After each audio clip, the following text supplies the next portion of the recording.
Pupunta muna tayo sa Galaan. Yan. Tingnan natin kung nandito lahat. Tapon muna tayong basura. Nagpalit muna tayo ng sasakyan ngayon. Bago ngayon iba itong sasakyan na to ngayon. Dahil nasa kasa ang ating sasakyan. So, naalis na tayo at dalhin natin ito para to sa seatbelt. Kasi parang na-irritate yung dito, yung gawing area dito ng leeg ko dun sa seatbelt nung sasakyan. So, yan, maglagay tayo. Hada kuya. Love you. So, ayan yung gagamitin natin sa sasakyan muna ngayon. Toyota Yaris siya. Ano rin to? Automatic. So, ayan. Hindi ko siya masyadong gamay. Yung susi niya. Ano to? Inupahan namin tong sasakyan na to. 11 days siya sa amin. Kasi nga, yung sasakyan namin nasa kasa, yung sa BMW. At wala silang maipapahiram na sasakyan sa amin. Kaya, napilitan kami ngayon na manghiram. Although, insurance naman ito best guys. Actually, natanong nga ako doon sa yung hiniraman namin ng sasakyan. Kasi, sabi niya, electric daw ba gusto ko na malaki or maliit na sasakyan pero gasolina. And sabi ko, hindi ko naman kailangan yung malaki kung hindi ko naman kaya i-drive yung electric. So, sabi ko, ano baka kung sasakyan na maliit? Parang sasakyan ni Mr. Bean. Sabi naman niya, ano naman daw? Anong sabi niya? Yaris daw. So, sinerch namin. So, sabi ko, okay na yan kako. Yung ganyang sasakyan na Yaris, sabi ko. Pasok na yan sa akin. Cash, pwede na yan. So, ayun. Kaya, anong nangyari? Ito, nahiram namin. Ito, Toyota Yaris. Although, nagagandahan ko naman siya, best guys. Kaya sa umpisa, nangangapa ako sa mga parts. Kasi nga, for mag 10 years, ang dinadrive ko, yung sasakyan namin talaga. Kaya lang, nagkaroon nga ng problema. Sandali, ayusin muna natin to para mag-usap tayo habang nagdadrive ako. No? So, ayan, Toyota Yaris, itong din. Ganyan ang ginawa ko, best guys, para may marker ako sa daan, sa lane. Para alam kong nasa gitna ako. Although, masusundan ko naman, kaya lang, minabuti ko na maglagay ng marker. Just in case. So, yan. Okay. Lagay na natin to.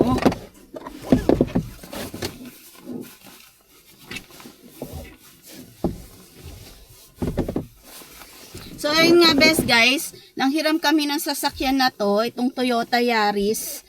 Sa paupahan ng mga sasakyan. Kasi, yung sasakyan namin is hindi siya nakapasa sa EU control. Sa amin, noong 2024 yung first, and then, sumunod, ngayon 2026. So, pindutin muna natin to. So, ayan, ginagamit na natin itong binili ni Habi sa Temu yata, itong seat belt na pad. Kasi nga, na-irritate yung leeg ko rito, best guys. Meron pa kaming extra. Yan. Yung part, by pair. Yung isang pair nito, nandoon sa BM namin. So, yeah, buksan na natin. So, ayan. So, ano nangyari nga? Ayun. Oh, kinakabahan ako dito sa sasakyan. Hindi nga pumasa sa EU control yung sasakyan namin, best guys. So, hindi ko alam, nung nandoon ako prior to that EU control, nagkaroon ng problema yung sasakyan. And then, nagpunta kami doon, nagawa daw nila. Pero, hindi ko alam, after 2 days, may nag-appear na naman yung check engine. So, nung nag-appear yung check engine, best guys, dinala ko doon. Tapos, hindi ko alam na bago ko pa pala dalhin siya kinabukasan, yung may na-receive si Habi, kasi kay Habi nakapangalan to sa sasakyan, actually kanya to, na ano pala, anong tawag doon,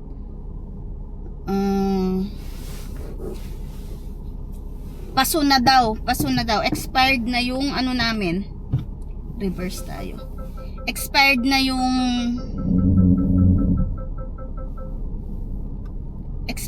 yung EU control namin, hindi na po pwedeng i-drive. So dinala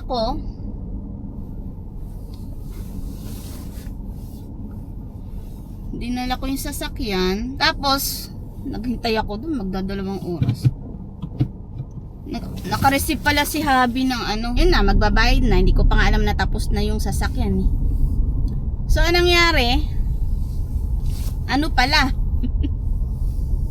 hindi pa, ano daw, hindi daw siya allowed na i-drive kasi meron daw diferensya yung sasakyan.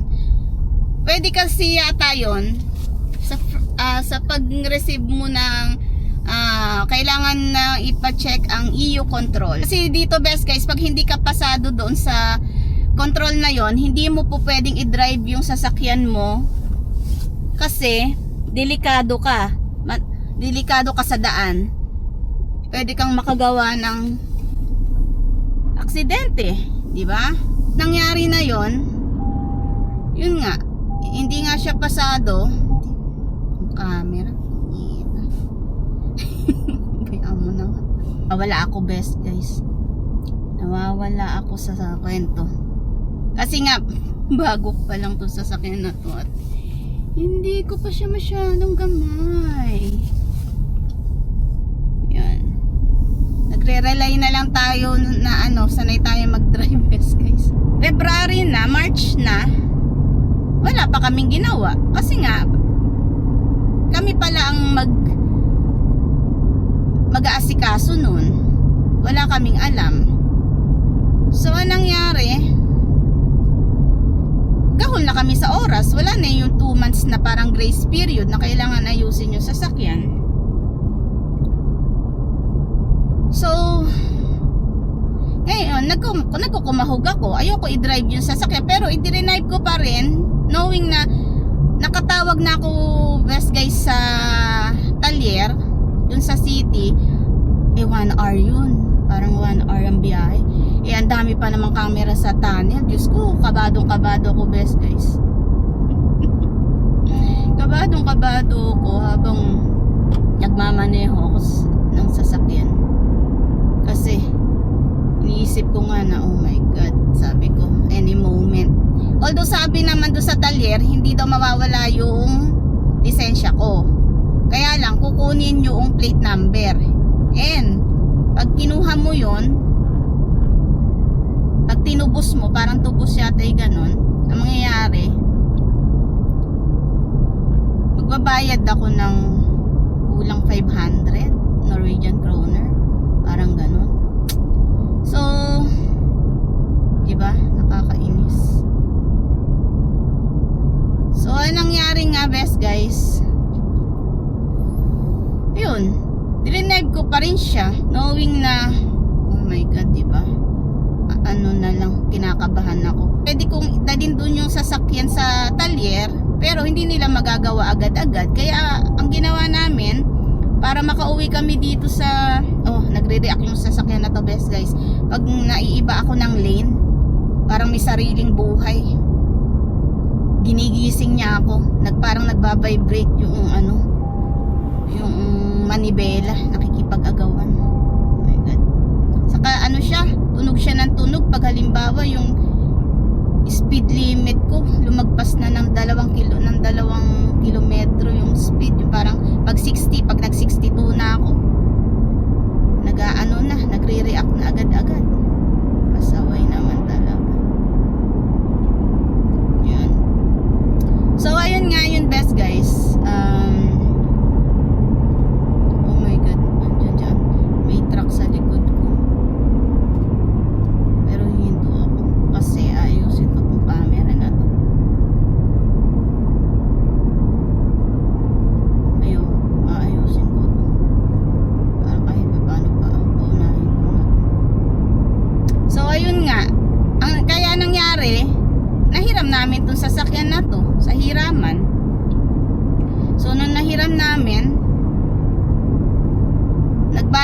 agad na lagay ako ng 3,000 Norwegian kroner, yung parang 18,000 nga, parang ganun. So for 11 days yata na pwede ko siyang hiramin. Sana naman bago matapos yung 11 days na yon, matapos na nila yung yung sasakyan, best guys.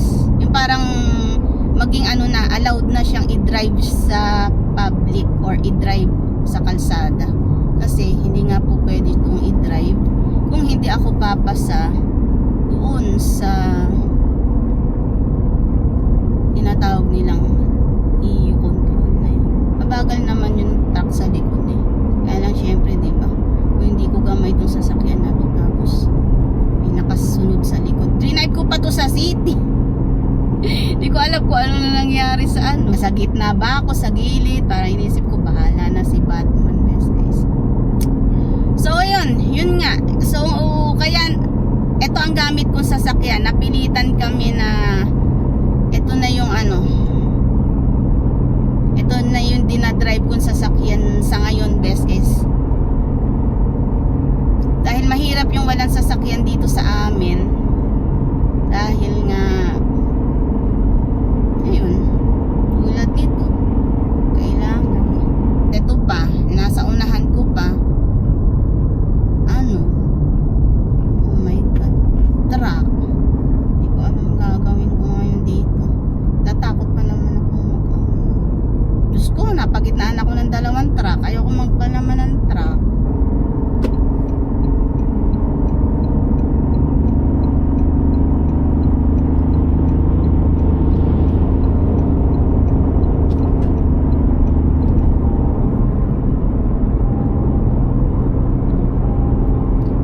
So yun, in-overtaken natin yung truck, best guys. Bahala na si Batman ko.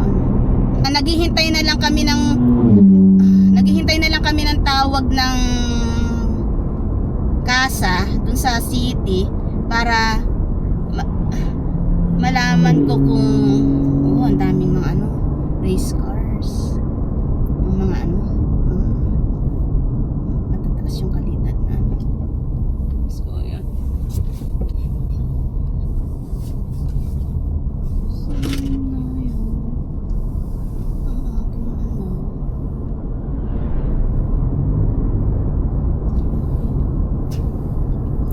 Ang daan kasi dito sa amin, best guys, bundok kasi ito so ang daan dito sa amin ngayon, dinadaanan ko pababa. Pag pauwi naman ako, pataas. Pag pataas, walang problema. At saka walang snow ngayon. At saka pala, best guys, magpapalit na sa Europe na ang oras dito sa amin, dito sa Norway, saka sa ibang part ng Europe din, na 1 hour madadagdagan ng 1 oras. Ngayong winter kasi is 7 hours ahead ang Pilipinas. Ngayon magsa-summer na, malapit nang mag-spring, papalit na siya sa last Sunday ng March. So magiging 6 hours ahead na lang ang Pilipinas, best guys, sa Norway. Saka maganda to, nakaset itong sasakyan na to, best guys, na pag halimbawa automatic steep yung daan, mag-aano siya, magmi-minor. Maganda. Doon kasi sa sasakyan namin, nung huli ko na nga lang nalaman yun na yung manibela, naiinitan pala. Ako kasi mula nung binili yun, hindi ko ginagalaw lahat, best guys, yung hindi ko ginagalaw lahat yung parts ng sasakyan. Kaya kung sakaliman, parang saka hindi ko dinadrive ng malayuan yun, best guys, yung sasakyan namin na yun. Kaya kahit magte 10 years na yun, thank God, hindi mataas yung mileage niya. So yun lang, samahan nyo ako na mag-drive na lang tayo. Kung mapapansin nyo siguro yan sa background, to, best guys, bundok, pababa tayo, best guys, at hindi pabulusok kasi nga may control yung sasakyan na to. 11 o'clock na rito ng tanghali, best guys. 11 o'clock na. Oh, ayun oh. Oh, sarap.